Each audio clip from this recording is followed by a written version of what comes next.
বাগানের মালিক রে খুঁজে বের করছে যে ভাই তোমার গাছের আপেলই হবে, নদীতে পড়ছিল, খেয়ে ফেলছি, মাফ করে দাও।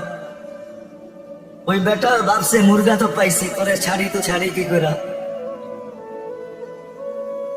বলছে এত তাড়াতাড়ি মাফ করা যাবে না, বাগানে মালিগিরি করতে পারলে মাফ করবো, নাহলে করবো না। বলছে ঠিক আছে করবো, মাফ দরকার। দুনিয়ায় মালিগিরি সহ্য হবে, আখেরাতের আযাব সহ্য হবে না। এটা ভালো মতে বোঝেন। কিছুদিন পরে দেখে মালিক খুব চিন্তিত। একদিন সাহস করে জিজ্ঞাসা করছে, মালিক এত চিন্তিত কেন? যখনই দেখি এত বড় বাগানের মালিক, টাকা পয়সার তো অভাব দেখি না আপনার, আপনি এত চিন্তায় থাকেন কেন? তো বলছে বেটা তোর কাছে বইলা কি লাভ হবে? বলছে বইলা দেখেন না।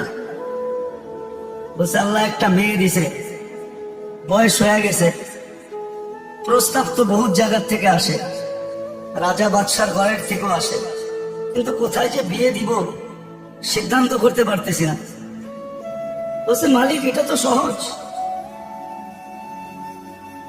যদি খ্রিস্টানের তরিকা বিয়ে দিতে চান তাহলে রূপ দেখা দিয়ে দেন,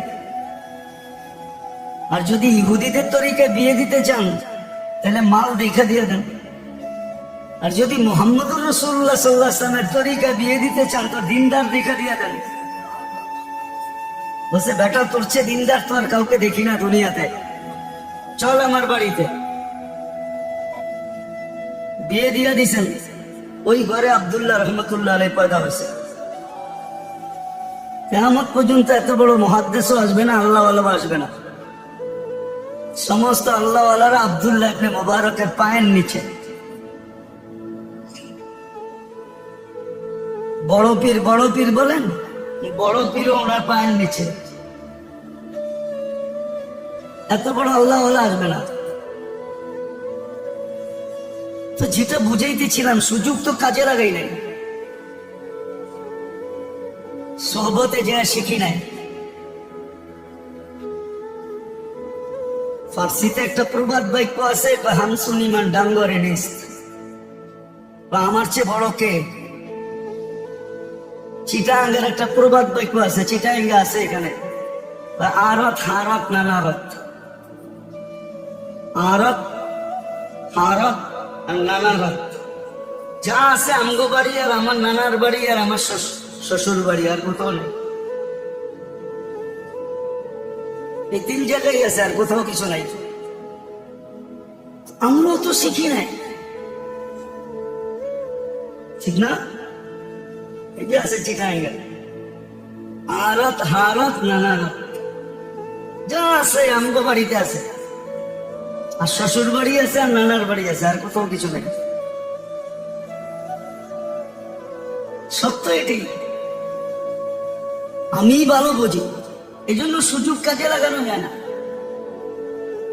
আল্লাহওয়ালাদের সোহবত নাই, এই জন্য সুযোগ চিনে না, সঠিক কাজে লাগাইতে পারে না, সব ভুল রাস্তায় ব্যবহার হইতেছে। নিজে ফতুর হইতেছে, অন্যেরা ধনী হইতেছে। আপনি দেখেন বাংলাদেশে 99% যুবক চুল কাটে নেটে দেখা। চুল কাটার একটা সাধারণ রেট আছে, 50 টাকা, 60 টাকা, 100 টাকা, কিন্তু যুবকদের চুল 300 টাকার নিচে কাটা হয় না। গ্রামগঞ্জেও 200 টাকার নিচে কাটে না, কিন্তু ওর জ্যাব খালি হইতেছে, আরেকজন ধনী হইতেছে। ও 200 টাকা দিয়ে চুল কাটা নিজের বাপ লইতেছে, নেট দেখা কাটছি বেটা, এই ডিজাইন নিয়ে কাটছি, কিন্তু ওর যে জ্যাব খালি হইতেছে এই ভাবনা ওর নাই। ওর যে জ্যাব খালি হইতেছে এই ভাবনা ওর কাছে নাই। ওর যে আখেরাত বরবাদ হইতেছে এই ভাবনা ওর কাছে নাই।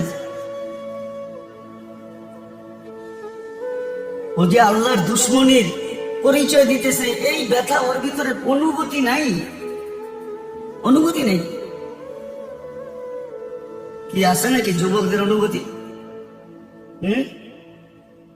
পার্লার গুলা জমজমে ব্যবসা, জমজম। সবাই সাজে পার্লারে যায়। কি আবার সাজেও, পয়সাও দিয়ে আসে, সাইজেও আসে, কিন্তু সাজগোজ তো